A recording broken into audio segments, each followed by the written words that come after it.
Okay, இன்னைக்கு என்ன பார்க்க போறோம் அப்படின்னு பார்த்தீங்கன்னா, செவன்த் செகண்ட் டேர்ம்ல இருக்கக்கூடிய வெப்பம் மற்றும் வெப்பநிலை அப்படின்னு சொல்லக்கூடிய டாபிக் தான் பார்க்க போறோம். ஓகேங்களா? ஃபர்ஸ்ட் ஆஃப் ஆல் வந்து பார்த்தோம் அப்படின்னா, ஹீட்னா என்னன்னு முதல்ல தெரிஞ்சுங்க.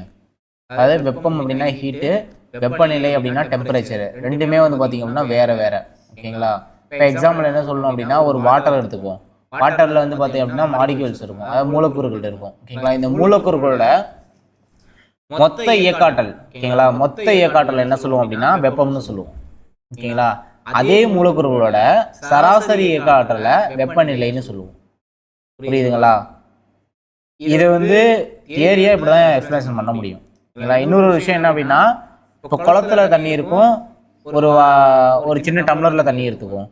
இது ரெண்டுல மூலக்கூறுகள் எண்ணிக்கை எதுல அதிகமா இருக்கும்? குளத்துல தான் அதிகமா இருக்கும். அப்போ குளத்துல தான் வெப்பம் அதிகமா இருக்குன்னு அர்த்தம். புரியுதுங்களா? புரியுதா? இப்போ அந்த தண்ணிய குளத்துல இருக்க தண்ணியோ டம்ளர்ல இருக்க தண்ணியோ எதுல வந்து சீக்கிரமா ஹீட் பண்ண முடியும்? டம்ளர்ல. அப்ப டம்ளர்ல தான் வந்து பாத்தீங்கன்னா சராசரி இயக்க ஆற்றல் அதிகமா இருக்குன்னு அர்த்தம். அப்ப வெப்பநிலை எதுல அதிகமா இருக்கும்? டெம்பரேச்சர் டம்ளர்ல இருக்கல தான் அதிகமா இருக்கும். ஸோ இதுதான் தியரி ஓரியன்ட். ஓகேங்களா? இப்படிதான் புரிஞ்சுக்கணும். வெப்பம்னா என்ன, வெப்பநிலை அப்படின்றத புக்லையும் அப்படிதான் கொடுத்துருப்பாங்க. ஸோ அதுக்கான டெஃபினிஷன் மட்டும் தெரிஞ்சுங்க. வெப்பம்னா என்ன, வெப்பநிலைனா என்ன அப்படின்னு தெரிஞ்சுக்கணும். சரிங்களா? ஓகே, ஃபர்ஸ்ட் வந்து பார்த்தோம் அப்படின்னா, ஒரு பொருளில் உள்ள துகள்களின் சராசரி இயக்காற்றல். இப்பதான் சொன்னேன், சராசரி இயக்காற்றல் தான் வெப்பநிலைன்னு சொன்னேன். ஓகேங்களா? ஒரு பொருளில் உள்ள துகள்களின் சராசரி இயக்காற்றல் மதிப்பானது வெப்பநிலை ஆகும். ஓகேங்களா? அதாவது இதுக்கு மீனிங் என்னன்னா, வெப்பநிலையானது ஒரு பொருளில் உள்ள அணுக்கள் எவ்வளவு வேகமாக இயங்குகின்றன அப்படின்றத தொடர்புடையது. அதிக வேகமா இயங்குனுச்சுன்னா அப்படின்னா ஹீட் அதிகமாகும், வேகம் கம்மியாச்சு அப்படின்னா ஹீட் கம்மியாகும். அப்போ வெப்பநிலையை தான் பேசுறாங்க, அவங்க டெம்பரேச்சர் தான் பேசுறாங்க. ஒரு பொருள்ல மூலக்கூறுகள் இருக்கு, இந்த மூலக்கூறுகள் ரொம்ப வேகமா இயங்குனுச்சு அப்படின்னா அதோட சராசரி இயக்காற்றல் வந்து அதிகமாகும். அப்போ வெப்பநிலை அதிகரிக்கும். அந்த இயக்கம் அப்படிங்கிறது கம்மியானுச்சுன்னா சராசரி இயக்காற்றல் கம்மியா இருக்கும், அப்போ வெப்பநிலை கம்மியா இருக்கும். ஓகேங்களா? எவ்வளவு மாலிகூல்ஸ் இருக்கு அப்படின்னு பேசினாங்கன்னா அது வெப்பம், ஹீட்டை பொறுத்து. ஹீட்டு. ஓகேங்களா? அதை புரிஞ்சுக்கணும். அடுத்து வெப்பநிலையை அளக்க பயன்படுத்தக்கூடிய அலகுகள் வந்து பார்த்தோம் அப்படின்னா மொத்தமா 3 இருக்கு. ஒன்று செல்சியஸ். ஓகேங்களா? செல்சியஸ் அப்படின்றது 0 டிகிரி செல்சியஸ் அப்படின்னு சொல்லணும். ஓகேங்களா? டிகிரி செல்சியஸ் சொல்லலாம், இல்ல சென்டிகிரேட் அப்படின்னு கூட சொல்லலாம். ஓகேங்களா? ஆனா டிகிரி யூஸ் பண்ணணும் இந்த இடத்துல. நெக்ஸ்ட் வந்து பார்த்தோம் அப்படின்னா ஃபாரன்ஹீட்டும் இருக்கு, ஃபாரன்ஹீட்லயும் சொல்லலாம், டிகிரி ஃபாரன்ஹீட்னு சொல்லணும். ஓகேங்களா? டிகிரி ஃபாரன்ஹீட்னு சொல்லணும். நெக்ஸ்ட் வந்து பார்த்தோம் அப்படின்னா இதுதான் ரொம்ப ரொம்ப இம்பார்ட்டன்ட், கெல்வின். ஏன்னா வெப்பநிலையோட எஸ்ஐ அலகை கெல்வின் தான். இங்கே டிகிரி பயன்படுத்தக்கூடாது, கே மட்டும் தான் போடணும். ஓகேங்களா? 3 அலகு இருக்கு, டிகிரி இருக்கு, டிகிரி ஃபாரன்ஹீட் இருக்கு, டிகிரி செல்சியஸ் இருக்கு. கெல்வினுக்கு டிகிரி போடக்கூடாது. கெல்வின் ஏன் அப்படின்னா இது வந்து எஸ்ஐ யூனிட் இது. ஓகேங்களா? வெப்பநிலையை அளவிடுறது. ஓகேங்களா? நெக்ஸ்ட் வெப்பநிலையை அளவிடுறதுன்னா வெப்பநிலை என்ன, அதிக வேகத்துல இயங்கக்கூடிய இருக்க மூலக்கூறுகளை அளவிட போறோம்.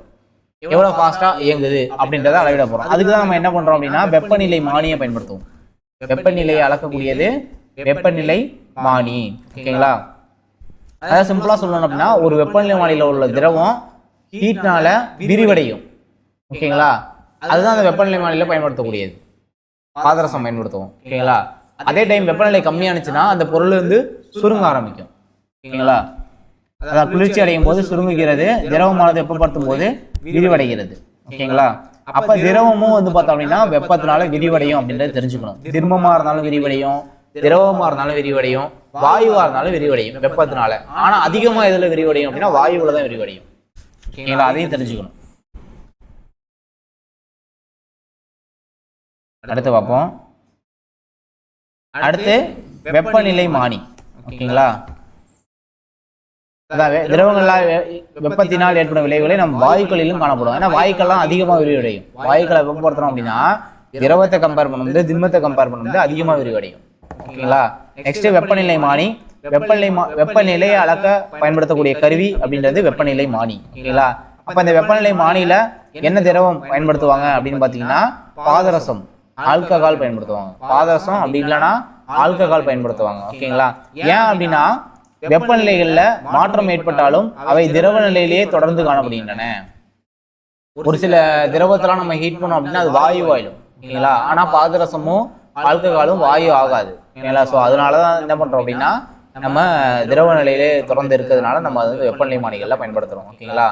அதுவும் இல்லாம அதுல ஏற்படக்கூடிய சின்ன வெப்பநிலையா இருந்தாலும் கன அளவுல வந்து பார்த்தோம் அப்படின்னா மாற்றத்தை உண்டாக்கும், உடனே விரிவடையக்கூடியது.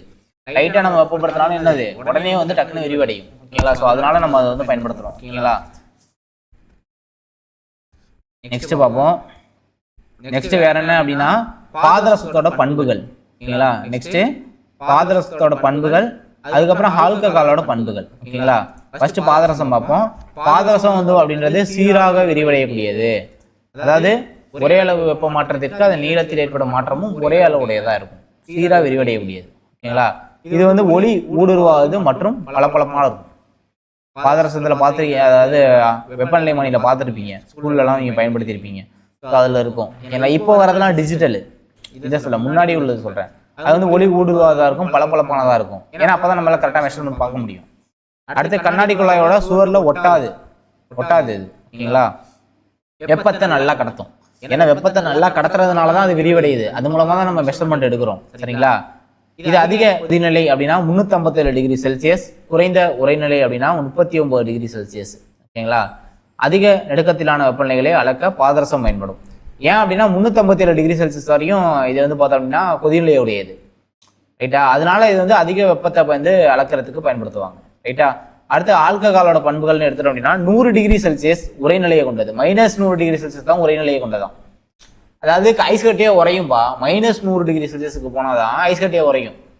ஆனால் நம்ம நார்மல் வாட்டரு 0 டிகிரி செல்சியஸ் போனாலே ஐஸ் கட்டியே உறைஞ்சிரும். புரியுதுங்களா? அப்போ ஆல்கஹாலோட எப்படி இருக்குன்றது. அதனால மிக குறைந்த வெப்பநிலையை வந்து அளக்க வந்து பயன்படுத்தும். நம்ம நார்மலா தண்ணியை வந்து ஹீட் பண்ணோம் அப்படின்னா 100 டிகிரி செல்சியஸ்ல இது ஆவி ஆயிடும். ஆனா இது அதே டைம் பாதரசத்தை நம்ம ஹீட் பண்ணோம்னா 357 டிகிரி செல்சியஸ் தான் அது ஆவியாகும்னு சொல்றாங்க. அப்ப அது அதிக வெப்பநிலையை அளக்க பயன்படுத்தலாம் பாதரசத்தை. இப்போ குறைவான வெப்பநிலையை பயன்படுத்தக்கூடியது ஆல்கஹால். ஓகேங்களா? 1 டிகிரி செல்சியஸ் வெப்பநிலை உயர்வுக்கு இதன் விரிவடையும் தன்மை அதிகம் அப்படின்னு சொல்றாங்க. லைட்டாக ஹீட் பண்ணாலும் அதிகமாக விரிவடையும் அப்படின்னு சொல்றாங்க. ஓகேங்களா? இதனை அதிக அளவிற்கு வண்ணமூட்ட முடியும். ஆல்கஹால் உங்களுக்கு தெரியும், வண்ணமூட்ட முடியும். அதனால கண்ணாடி குழாய்கள்ல இந்த திரவத்தை வந்து நம்ம என்ன பண்ணலாம், தெளிவாக பார்க்க முடியும். சரிங்களா? அப்ப வெப்பநிலை மானியோட வகைகள் தெரிஞ்சுக்கும். ஓகேங்களா? பல்வேறு வகைகள் இருக்குப்பா. ஓகேங்களா? நிறைய வகைகள் இருக்கு. நம்ம தேவையானது வந்து பார்த்தோம் அப்படின்னா மருத்துவ வெப்பநிலை மானி, ஆய்வக வெப்பநிலை மானி. மருத்துவ வெப்பநிலை மானியும் ஆய்வக வெப்பநிலை மானியும் மட்டும் நம்ம பார்த்தா போதும். ஓகேங்களா? மருத்துவ வெப்பநிலை மானி தான் முதல்ல நீங்க பார்க்கக்கூடியது. இதுல வந்து பாத்தீங்கன்னா செல்சியஸ் ஃபாரன்ஹீட் ரெண்டுமே இருக்கும்பா. செல்சியஸ் ஃபாரன்ஹீட் ரெண்டுமே இருக்கும். இதுல வந்து கம்மியான அளவு அப்படி பார்த்தீங்கன்னா 35 டிகிரி செல்சியஸ், அப்படி இல்லைன்னா அப்படின்னா 94 டிகிரி ஃபாரன்ஹீட். ஓகேங்களா? அதிகபட்சம் அப்படின்னா 42 டிகிரி செல்சியஸ், 107 டிகிரி செல்சியஸ். இதுதான் நம்ம உடல் வெப்பநிலை அளக்க பயன்படுத்தக்கூடியது. ஓகேங்களா?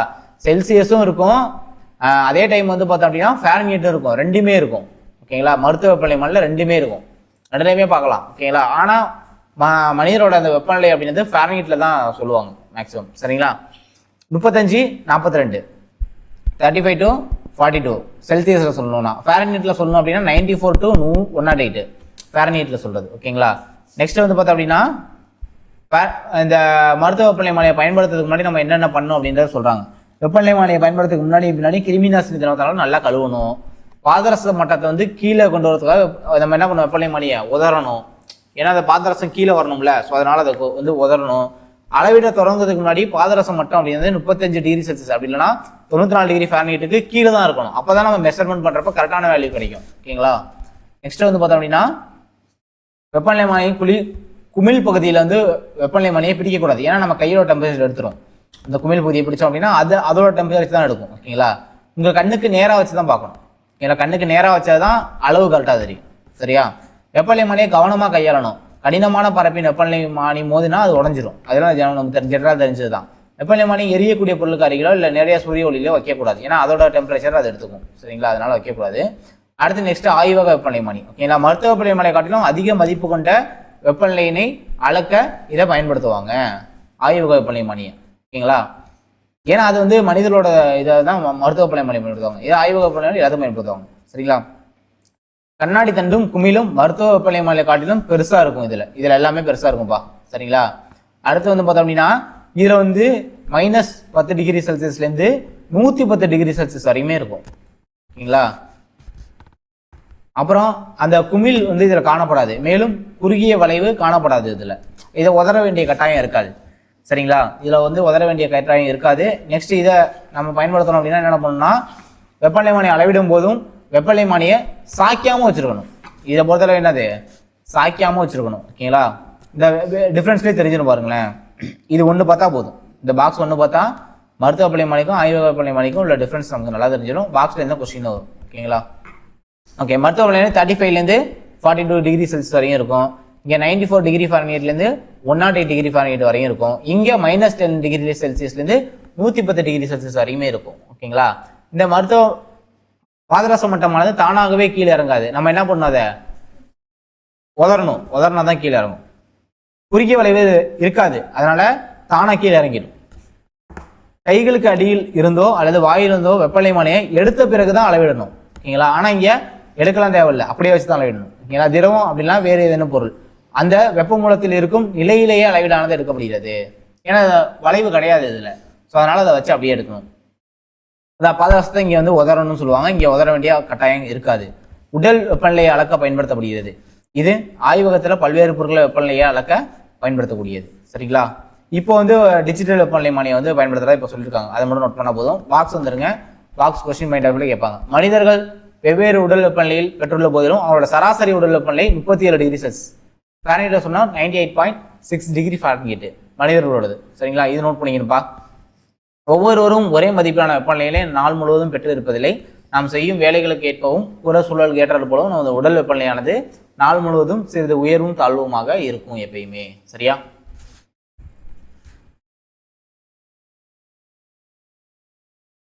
ஓகே.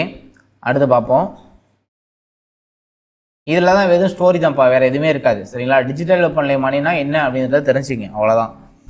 அப்போ இதை யார் கொண்டு வந்தது, செல்சியஸ் அப்படின்றத யார் கொண்டு வந்தா அப்படின்னா ஆண்ட்ரஸ் செல்சியஸ் 1942 கொண்டு வந்தார். ஓகேங்களா, ஏன்னா அவர் பேர்லேயே வந்திருக்கு. ஓகேங்களா, ஸோ அதை மட்டும் நோட் பண்ணிங்க.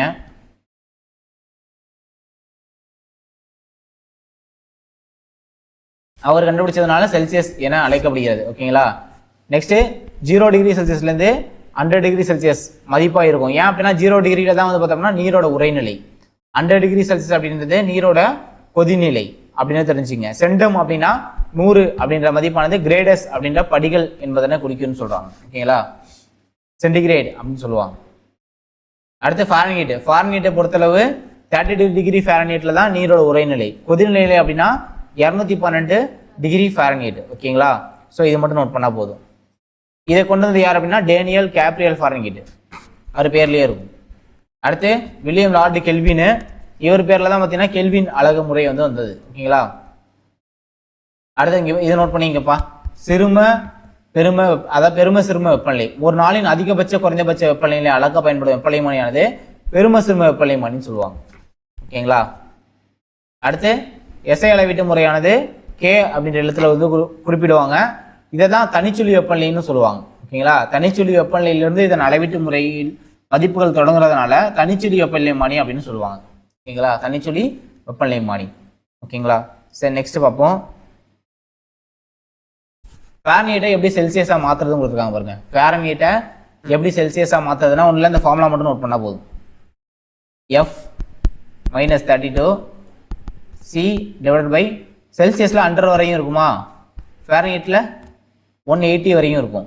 ஸோ அதான் இங்கே கொடுத்துருப்பாங்க, 5, 9ன்னு கொடுத்துருக்காங்க. ஓகேங்களா, இந்த ஃபார்முலா வச்சு நீங்கள் சால்வ் பண்ணீங்க அப்படின்னா உங்களுக்கு கரெக்டான ஆன்சர் வந்துடும். புரியுதா, நெக்ஸ்ட் போகலாமா? புரியுதா புரியலையா? இது ஒன்றும் இல்லை, இந்த ஃபார்முலா மட்டும் நோட் பண்ணால் போதும் ஃபாரன்ஹீட் செல்சியஸாக மாற்றுறதுக்கு. சரிங்களா, செல்சியஸாக ஃபாரன்ஹீட்டை மாற்றினாலும் இந்த ஃபார்முலா போதும். ஓகேவா இல்லையா? இந்த ஈக்குவல் பார்த்தீங்களேன், இதே உங்களுக்கு புரிஞ்சிடும். 32 டிகிரி ஃபாரன்ஹீட்டு 0 டிகிரி செல்சியஸ், இதுதான் அந்த நீரோட உறைநிலை புள்ளின்னு பார்த்தோம். இங்கே கெல்வினில் சொல்லணும்னா 273 கெல்வின் இப்படி சொல்லணும். ஓகேங்களா, அப்போ 273 கெல்வின். ஓகேங்களா, நெக்ஸ்ட் வந்து பார்த்தோம் அப்படின்னா இதுக்கும் 180 இருக்கும், இதுக்கும் 100 இருக்கும், இதுக்கும் 100 இருக்கும். இது விஷயம் இல்லை. இங்கே பாருங்க 212 தான் ஃபாரன்ஹீட் தான் கொதிநிலை. ஆனால் செல்சியஸை சொல்லணும்னா 100 டிகிரி செல்சியஸ் வந்து கொதிநிலை. கெல்வினில் சொல்லணும்னா 373 கெல்வின் அப்படின்றது கொதிநிலையாக இருக்கும். ஓகேங்களா, இது அப்படியே கேட்பாங்கப்பா, செல்சியஸ்லையும் கேட்பாங்க, ஃபாரன்ஹீட்லையும் கேட்பாங்க, கெல்வின்லையும் கேட்பாங்க. ஸோ அதை நோட் பண்ணிக்கணும். நான் சொன்ன ஃபார்முலா அப்படியே கொடுத்துருக்காங்க பாருங்க. ஃபாரன்ஹீட் அளவிற்கும் செல்சியஸ் அளவிற்கும் உள்ள தொடர்பும் கெல்வின் அளவிற்கும் செல்சியஸ் அளவிற்கும் உள்ள தொடர்பும் கீழே கொடுத்துருக்காங்க. இதுதான் ஃபாரன்ஹீட்டுக்கும் செல்சியஸுக்கும் உள்ளது. கெல்வின்ல சொல்லணும்னா 273 ஆட் பண்ணிக்கணும் செல்சியஸோட. புரியுதா? இப்போ 100 டிகிரி செல்சியஸ் அப்படின்னா 273 கூட அந்த 100 ஆட் பண்ணிங்கன்னா அதை கெல்வின்ல சொல்றதுன்னு அர்த்தம். புரியுதா? இங்கே அப்படியே கொடுத்துருக்காங்க பாரு. இப்போ நம்ம சொன்னதை அப்படியே கொடுத்துருப்பாங்க. நீரோட கொதிநிலை, உரைநிலை, மனித உடலோட வெப்பநிலை. மனித உடலுக்கு கெல்வின் மட்டும் நோட் பண்ணிங்க போதும். பாக்கி எல்லாமே நம்ம சொல்லியாச்சு. இது ரூம் டெம்பரேச்சர் வேணாம், ரூம் டெம்பரேச்சர் மாறும். சரிங்களா? வெப்பம் மற்றும் வெப்பநிலை அவ்வளோ. எவ்வளோ வெப்பநிலை இது யார் யார் சொன்னதுன்னு சொல்லி கொடுத்துருக்காங்க, அதை மட்டும் பார்த்துங்க. சரிங்களா? அவ்வளோதான். வேறு எதுவும் இருக்கா? இது இருக்குது. உலகின் பெரும்பாலான மனிதர்கள் வந்து பார்த்தோம் அப்படின்னா செல்சியஸ் அளவீட்டு முறையை பயன்படுத்துகிறாங்க. ஓகேங்களா? கெல்வின் அளவீட்டு முறையானது தனிச்சொலி வெப்பநிலையாக நமக்கு நல்லா தெரியும்.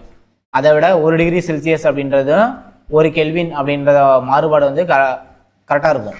இப்போ எக்ஸாம்பிளுக்கு தண்ணி வந்து 100 டிகிரி செல்சியஸில் இருக்குன்னா கெல்வின் எவ்வளோ இருக்கும்? 373 இருக்கும். ஓகேங்களா? இப்போ இது 101 டிகிரி செல்சியஸாக மாறுதுன்னா இது 374 டிகிரி செல்சியஸாக கெல்வினாக மாறும். அதான் இங்கே சொல்லியிருக்காங்க. 1 டிகிரி அப்படின்றது டிஃப்ரென்ஸ் வந்து செல்சியஸ்க்கும் கெல்வினுக்கும் சேமாக இருக்கும் அப்படின்னு சொல்கிறாங்க. ஓகேங்களா? நெக்ஸ்ட்டு இப்போ நம்ம பார்த்தோம்ல, இப்போ 373 கெல்வின் அப்படின்னா 100 டிகிரி செல்சியஸுக்கு ஈக்குவலாக இருக்குன்னு சொல்லி பார்த்தோம். 101 டிகிரி செல்சியஸாக மாறுறப்ப 374ன்னு சொல்லுவோம். ஒன்று தான் வந்து இங்கிலீஷாக தான் சொல்லுவோம். ஆனால் அதை அப்படியே நம்ம ஃபாரன்ஹீட்டுக்கு பயன்படுத்த முடியாதுல்ல. ஃபாரன்ஹீட்டையும் கெல்வினையும் கம்பேர் பண்ண முடியாது. ஓகேங்களா? அதுக்கு தான் வந்து பார்த்தோம் அப்படின்னா 1 டிகிரி ஆர் அப்படின்ற ஏற்படும் மாற்றம், அதாவது 1 டிகிரி எஃப்க்கு சமம்னு சொல்கிறாங்க. ஓகேங்களா? அதாவது ஆர்னா என்ன அப்படின்னா ரான்கின்னு ஒன்று கொண்டு வராங்க. இது எங்கே பயன்படுத்துவாங்க அப்படின்னு பார்த்தீங்கன்னா அமெரிக்கான்னு நினைக்கிறேன். ஓகேங்களா? இதை வந்து அமெரிக்காவில் பயன்படுத்துவாங்கப்பா. அமெரிக்கா நாடுகளில் ஃபாரன்ஹீட் அளவீட்டு முறையை தான் பயன்படுத்துவாங்களாம். ஸோ அந்த ஃபாரன்ஹீட்டுக்கு ஏற்ற மாதிரி ரான்கினை கொண்டு வந்திருக்காங்க. ஓகேங்களா? இப்போ வந்து எக்ஸாம்பிள் சொல்லணும் அப்படின்னா இங்கே கொடுத்துருவாங்க பாருங்க. இப்போ ஃபாரன்ஹீட்டோட 459 ஆட் பண்ணால் போதும். இப்போ எக்ஸாம்பிள் வந்து ஃபாரன்ஹீட் வந்து 41 இருக்குன்னு வச்சுக்கோம். ஃபாரன்ஹீட்டு 41 இருந்துச்சு அப்படின்னா அதை ரான்கின்ல நீங்கள் எப்படி சொல்லுவீங்கன்னா 500ன்னு சொல்ல போகிறீங்க. ரான்கின்ல அதோட வேல்யூ 500. ஏன்னா 459 ஆட் பண்ணிக்கணும். புரியுதா? ஸோ அந்த கான்செப்ட் கொடுத்துருப்பாங்க. இங்கே ஜஸ்ட் நோட் பண்ணிங்க, இது ரொம்ப இம்பார்ட்டன்ட் இல்லை. அடுத்து எந்த வெப்பநிலையில் செல்சியஸ் அளவும் ஃபாரன்ஹீட் அளவும் ஒரே மாதிரியாக இருக்குன்னு சொல்கிறாங்க. ஓகேங்களா? இதுக்கு அந்த ஃபார்முலா தான் நான் சொல்லிக் கொடுத்த அந்த ஃபார்முலாவில் எடுத்து சப்ஜெக்ட் பண்ணாலே போதும். அதாவது ஃபாரன்ஹீட்டுக்கு பதில் அந்த இடத்துல சின்னு போடணும், செல்சியஸ்னு போட்டிங்க அப்படின்னா ஆன்சர் வரும். ஆன்சர் என்ன பார்த்தீங்கன்னா -40 டிகிரி. இது எஸ்ஐ கொஸ்டின். ஓகேங்களா? ஸோ அவ்வளோதான், வேறு எதுவும் கொடுத்துருக்க மாட்டாங்க. நினைவில் கொள்கை பார்த்துங்க, நம்ம என்ன பார்த்தோமோ அதுதான் இருக்கும். ஓகேங்களா? அதான் ஒரு பொருளோட வெப்பத்தையும் குளிர்ச்சியும் அளவிடக்கூடியதான் வெப்பநிலை அப்படின்னு சொல்லுவோம். ஓகேங்களா? ஒரு பொருளோட வெப்பமாக இருக்கா ஹீட்டாக இருக்கான்னு கண்டுபிடிக்கிறதுக்கு பேர் டெம்பரேச்சர், வெப்பநிலை. ஓகேலாம் நம்ம கொடுத்தா செல்சியஸ் வாங்கிட்டு கெல்வின்னா என்ன, எஸ்ஐ இலக்கு என்ன, கெல்வின்னு, அடுத்து வெப்பநிலை மானி, திரவமானி. ஸோ இதான் கொடுத்துருப்பாங்க. ஓகேங்களா?